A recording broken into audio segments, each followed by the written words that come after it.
Chapter 10. Whoever said, if you throw a ball against the wall, it will bounce back to you was right.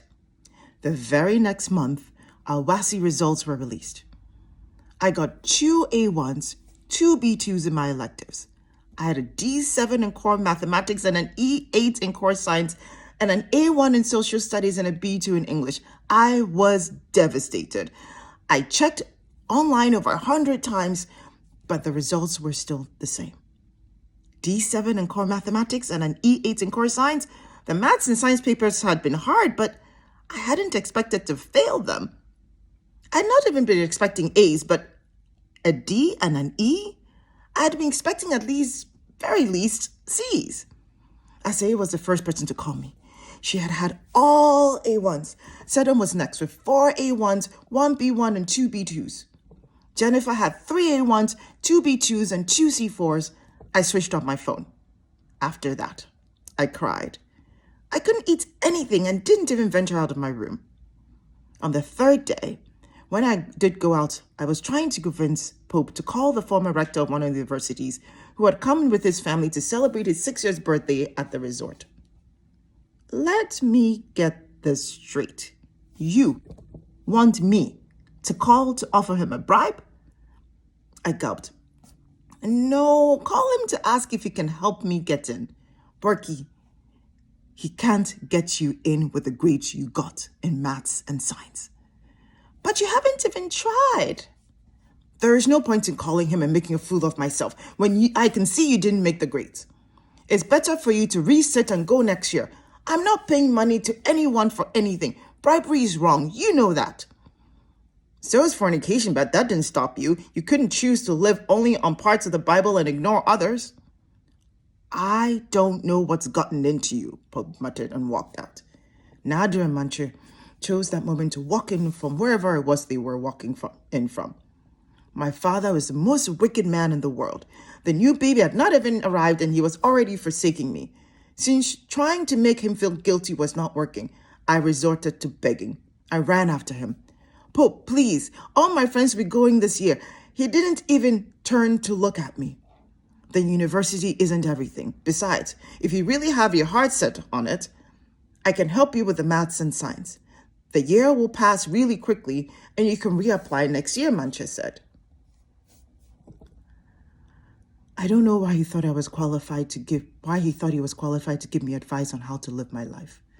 Nadu was smart enough not to say a word, but I didn't exclude her from my scathing retort. I'm not going to be a school dropout who messes with trash and calls it art, or who teaches dumb, retarded kids for a living. I have higher goals. I'm going to have a master's degree like Mama. The forms for the university admissions came 2 weeks after. Nothing I said or did made Pope change his mind. Not even when I apologized for what I said earlier. Nadu is here to stay. The sooner you accept it and deal with it, the better for us all.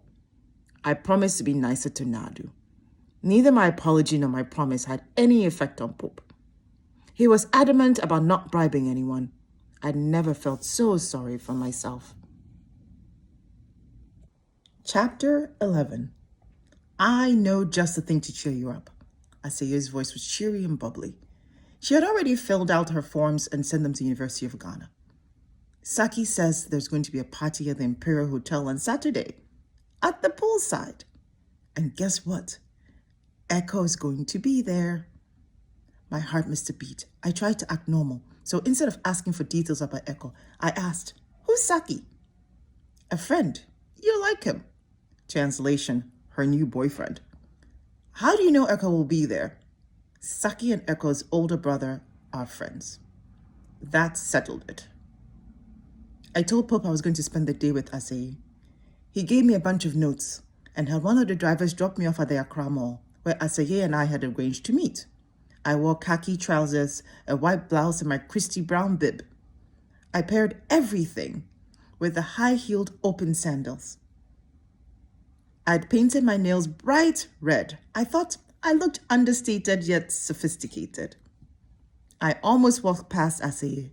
She had hair extension and long French tip nails. She wore a long maxi dress, which still somehow managed to show off her figure. On her ears, were large hooped earrings that I could have thrown a beach ball through. 2 small earrings adorned the top of each earlobe. Wow, you look very beautiful. Tell me something I don't know. She flipped her hair over her shoulder saying this. I envied her thin body all over again. Are we late? Shouldn't we get going? It doesn't start till 7. 7? Then when will I get home? I told Pope I'll be back by 8. Why? Are you in JHS? The last trotro to Adan leaves Accra at 6.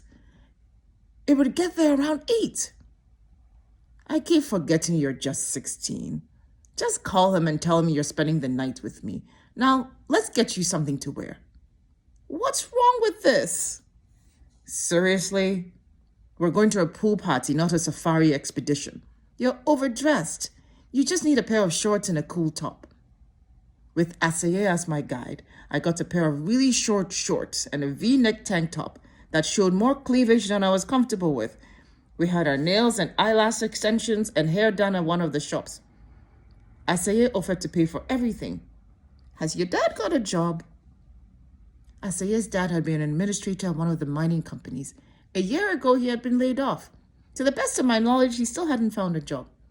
Asaye's mom worked as a nurse. To make ends meet, she worked at a government hospital during the day and a private hospital at night, and on her off days. She was hardly ever home. No, he's still searching. Then where did you get all the money from? She winked at me and said, ask me no questions. I tell you no lies. We went to Silverbird Cinema to while away time. I couldn't concentrate on the movie. I just kept thinking of Echo. Will the boys pick us up at your house? I asked when the movie ended. My house? Are you crazy? My father thinks I'm spending the weekend with you. At 6:30 p.m., we went to the washroom where I changed into my outfit. I took my bib off because Aseye said it clashed with my outfit. Less was supposed to be more for these events. She took off her long maxi dress and revealed a pair of shorts that were even shorter than mine and a see-through blouse. She wore a red lace bra under the top. I feel exposed.